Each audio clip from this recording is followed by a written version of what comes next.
everybody, this is Rose with Sharon, and I'm back again with another movie review. Now, I'd been familiar with Ralph Bakshi's work, so I'd never watched Fritz the Cat. I mean, I've seen clips of it, and I did enjoy it, but I think I really liked Heavy Traffic more than the Fritz the Cat kind of fare. And you can see a lot of Ralph's influence. I think it's reflective of where he grew up, actually. So it makes a lot of sense. And I like his style. I like his animation. And but I think my favorite one is Hey Good Lookin', because of course this meme came out, the Mongolian pop. So I thought, what's this all about? This main character looks very Travolta-ish.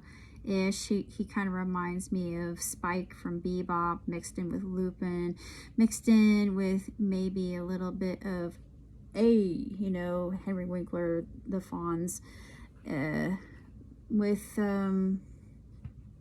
Travolta. And I mean, all those things combined, but it's definitely an allegory. It shows gang violence for what it was. It shows a dissonant relationship between a father and son, because Vinny himself actually calls his dad by his name. He doesn't call him dad. So it's interesting. And plus, his dad is a cop, and Vinny's part of the Stompers. So I really liked it. I really like this movie, and I like Bakshi's work. So this was my ultimate favorite, and I really want a copy of it, because I mean the animation in this one's the best. And of course I haven't seen Coonskin, but Coonskin got a lot of flack probably for the name, but it takes place in the Bronx. I mean, New York, Jersey, that area in the 50s, and it shows the 50s for what they really were, especially in that area, and it was just as rough then as it is now. So I thought, woo, I mean, I came from kind of a ghetto area, but nothing compared to that. I mean, from where I was, we had pushers and whatnot, but I mean, it was quiet, nothing like the Bronx. So I look at that, I'm like, yeah, I call myself gangster, sure. No, nowhere close, nowhere near. I just knew quite a bit about how that life went, but I had really no contact with it. I mean, I'd seen things, I'd heard things, but never experienced them, thank God.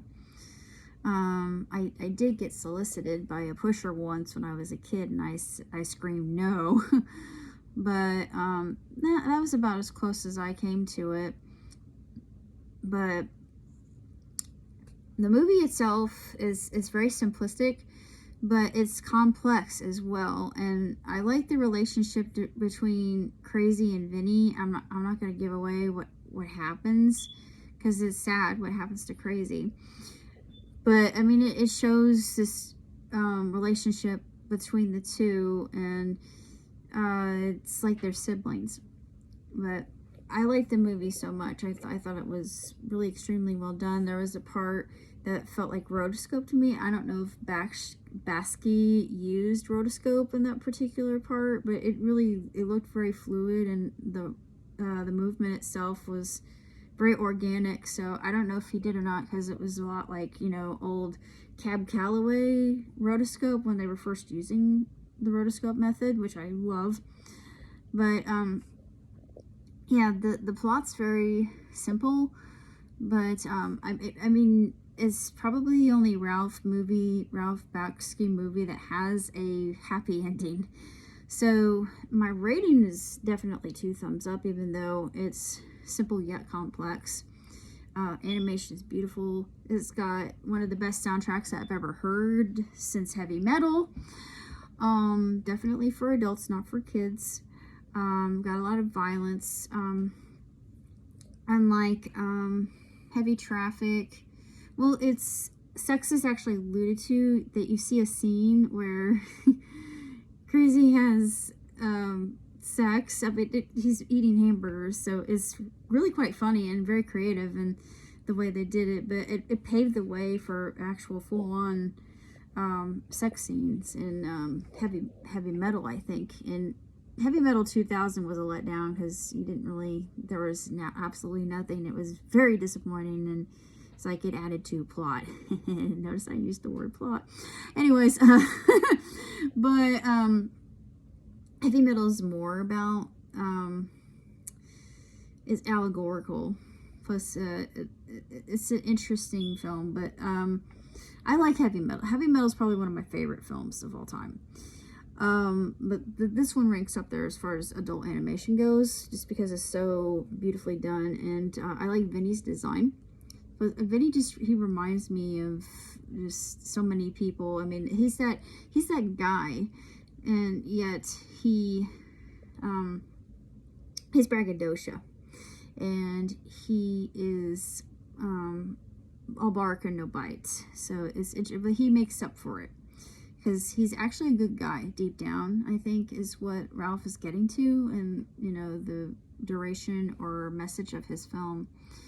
And it's interesting to me because a lot of people, I think the movie Grease does this well too, because it's about gangs as well, but I think it really depicts that kind of life. Of course, some things are probably sugar-coated in that film, except for the whole teen pregnancy thing, which a lot of people forget about when they see the movie.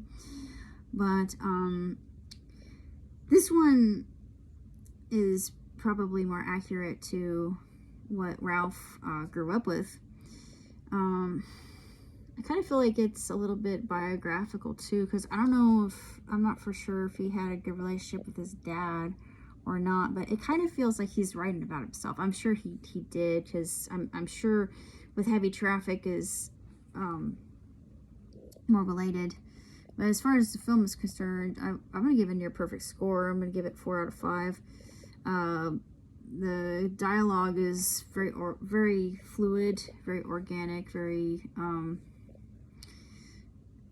scenario proper, very logical, and there are no lags and nothing out of the ordinary. It's just it flows very seamlessly. I can't say much else about it, but if you're a Ralph Bakshi fan, then I would definitely give this one a watch, because it's well worth your time. Can't say that much else. So until next time, live and prosper.